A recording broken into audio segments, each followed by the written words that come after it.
सोचो अगर सुभाष चंद्र बोस आजाद भारत देख पाते तो क्या होता। यह सवाल ना इमेजिनेशन को जगा देता है। एक अलग ही इंडिया की पिक्चर सामने आती है। बोस एक कैरिस्मेटिक लीडर थे, एक ऐसा इंसान जिसके पास एक यूनाइटेड और स्ट्रांग राष्ट्र का विजन था। उनके आइडियाज हाँ दूसरों से अलग थे, पर अपने देश के लिए गहरे प्यार से भरे थे।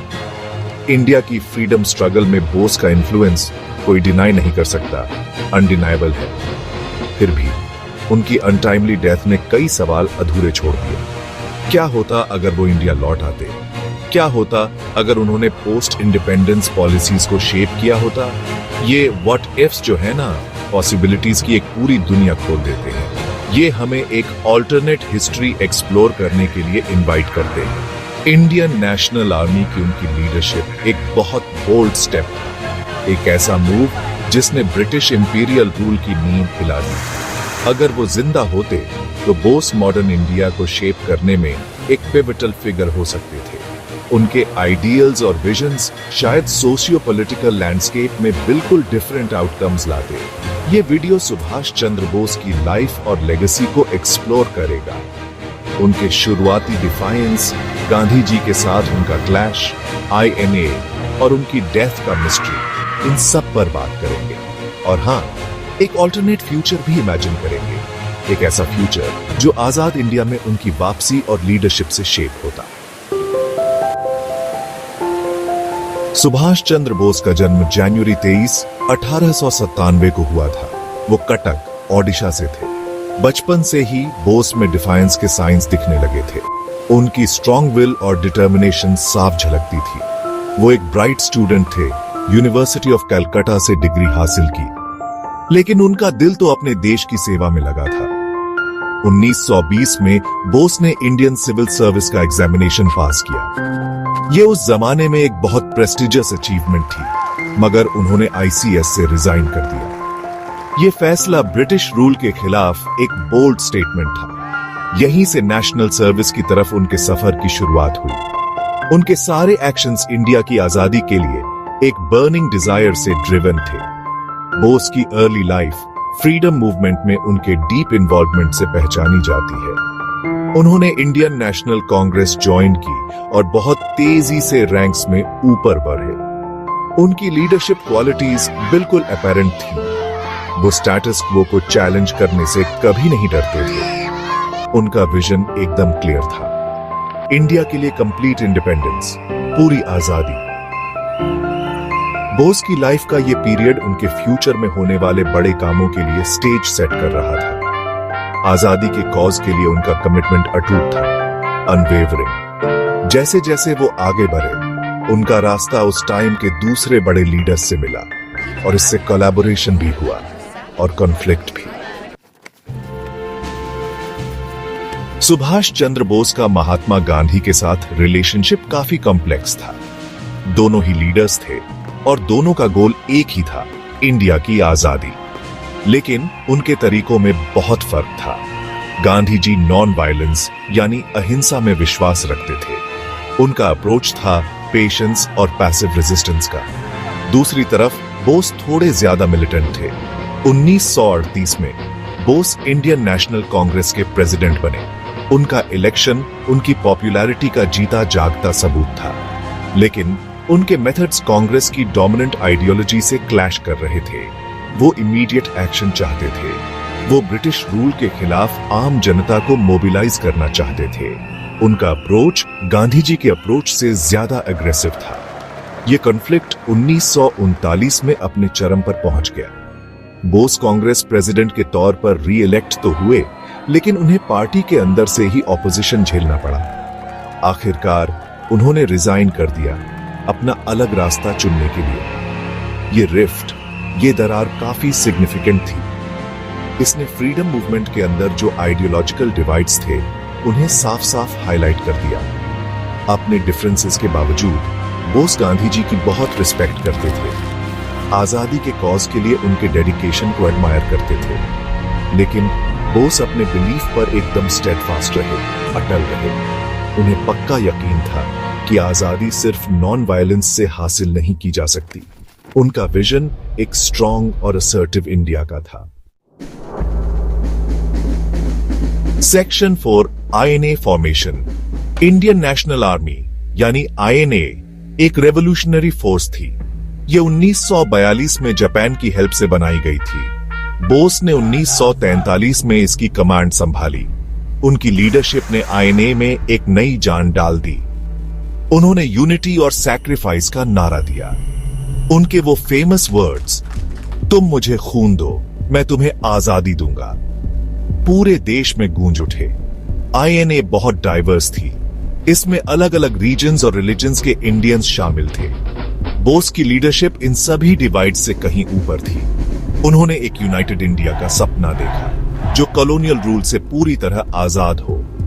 आईएनए ने साउथ ईस्ट एशिया में जापानीज फोर्सेस के साथ मिलकर जंग लड़ी।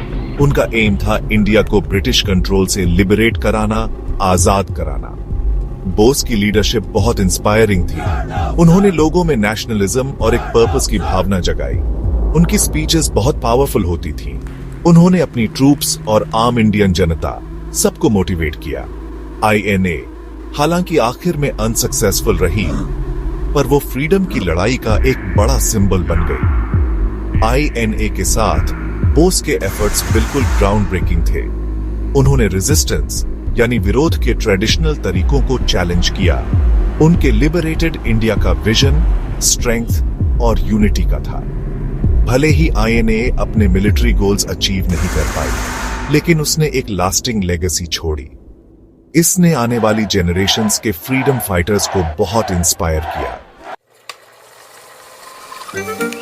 Section 5 death mystery. Subhash Chandra Bose की डेथ आज भी एक गहरे रहस्य में डूबी हुई है। 18 अगस्त 1945 को ताइवान में एक प्लेन क्रैश की खबर आई थी। कहा गया कि इस हादसे में बोस की जान चली गई, लेकिन बहुत सारे सवाल अनआंसर्ड रह गए, जिनके जवाब कभी नहीं मिले। कॉन्क्रीट एविडेंस यानी पक्के सबूतों की कमी ने तरह तरह की स्पेक्यूलेशंस को हवा दी। कई डिफरेंट थ्योरीज सामने आई। कुछ लोगों का मानना था कि बोस उस क्रैश में बच गए थे और कहीं भेष बदल कर रह रहे थे। गुमनामी बाबा थ्योरी इनमें से सबसे इंट्रीगिंग, सबसे दिलचस्प थ्योरीज में से एक है। ये थ्योरी कहती है कि बोस सालों तक अटर प्रदेश में एक अस्यूम्ड आइडेंटिटी यानी नकली पहचान के साथ रहे। ये थ्योरी आज भी डिबेट और इन्वेस्टिगेशन का एक बड़ा टॉपिक बनी हुई है।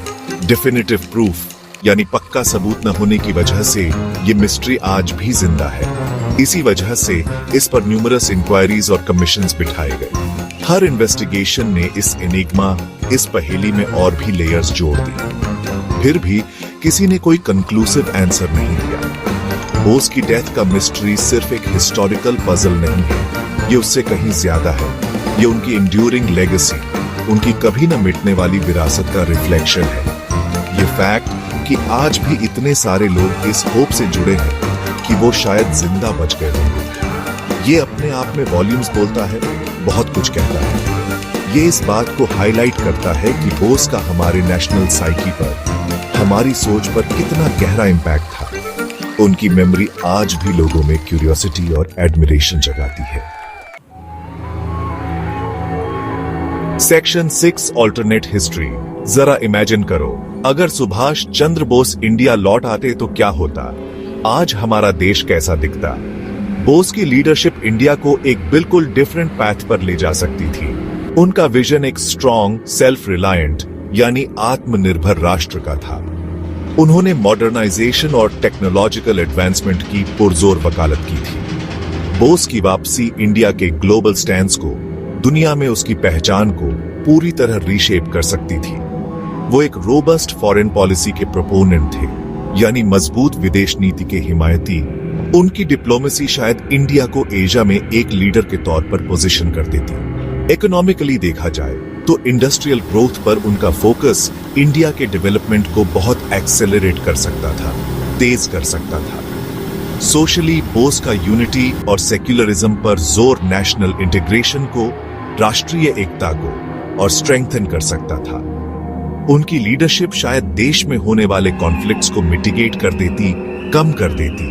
उनके यूनाइटेड इंडिया का विजन बहुत इंक्लूसिव और प्रोग्रेसिव था, सबको साथ लेकर चलने वाला और आगे बढ़ने वाला। देश का नेशनल स्पिरिट शायद रेजिलियंस और इनोवेशन का होता, हर मुश्किल से लड़ने का और कुछ नया करने का जज्बा। ये ऑल्टरनेट हिस्ट्री, हाँ स्पेकुलेटिव है, सिर्फ कल्पना है, पर बहुत कंपेलिंग है, सोचने पर मजबूर करती है। ये हमें उन पॉसिबिलिटीज के सपने देखने के लिए इनवाइट करती है जो शायद सच हो सकती थी। ये हमें उन फ्यूचर्स के बारे में सोचने के लिए चैलेंज करती है जो कभी रियलाइज नहीं हुए। बोस के आइडियल्स आज भी हमारे दिलों में रेजोनेट करते हैं, गूंजते हैं। वो हमें हमारे देश के अंदर छिपे हुए पोटेंशियल की याद दिलाते हैं। उनकी लेगेसी एक कॉल टू एक्शन है जो हमें पूरे डिटर्मिनेशन के साथ प्रोग्रेस करने के लिए, आगे बढ़ने के लिए अर्ज करती है। Section 7 conclusion. सुभाष चंद्र बोस का इंडिया पर इन्फ्लुएंस बहुत प्रोफाउंड है, बहुत गहरा। उनकी पूरी लाइफ करेज और डिटर्मिनेशन की मिसाल थी, एक जीता जागता सबूत। हालांकि वो आजाद इंडिया को देखने के लिए जिंदा नहीं रहे, पर उनकी लेगेसी आज भी हमारे बीच एंड्योर करती है, कायम है। बोस का एक स्ट्रॉन्ग यूनाइटेड इंडिया का विजन आज भी उतना ही रेलेवेंट है। उनकी डेथ का मिस्ट्री हिस्ट्री का एक अनसॉल्व्ड चैप्टर है, एक ऐसी पहेली जिसका हल नहीं मिला। फिर भी उनके आइडियल्स आने वाली फ्यूचर जनरेशंस को इंस्पायर करते हैं। वो हमें सेल्फ रिलायंस यानी आत्मनिर्भरता और यूनिटी यानी एकता के लिए स्ट्राइव करने, कोशिश करने के लिए इनकरेज करते हैं। बोस की लीडरशिप ट्रांसफॉर्मेटिव थी, सब कुछ बदल देने वाली। इसने कन्वेंशनल अप्रोचेस को चैलेंज किया और बड़े चेंज को इंस्पायर किया। बोस के इम्पैक्ट पर जब हम रिफ्लेक्ट करते हैं तो एक कॉल टू एक्शन मिलता है, कुछ करने का जज्बा। ये एक रिमाइंडर है कि अभी भी बहुत काम किया जाना बाकी है। एक प्रॉस्परस, खुशहाल और इंक्लूसिव इंडिया का सपना जहां सब शामिल हों, हमारी पहुंच में है। इसके लिए डेडिकेशन और हम सब के कलेक्टिव एफर्ट की जरूरत है। जैसे जैसे हम बोस की लेगेसी को ऑनर करते हैं, हमें उनकी लाइफ से इंस्पिरेशन लेनी चाहिए। हमें उस इंडिया के लिए काम करना चाहिए जिसे उन्होंने एनविजन किया था, जिसका सपना देखा था। एक ऐसा इंडिया जो ग्लोबल स्टेज पर पूरी दुनिया के सामने स्ट्रॉन्ग और यूनाइटेड होकर खड़ा हो। सुभाष चंद्र बोस की स्पिरिट हमें हमेशा उस फ्यूचर की तरफ गाइड करती रहेगी।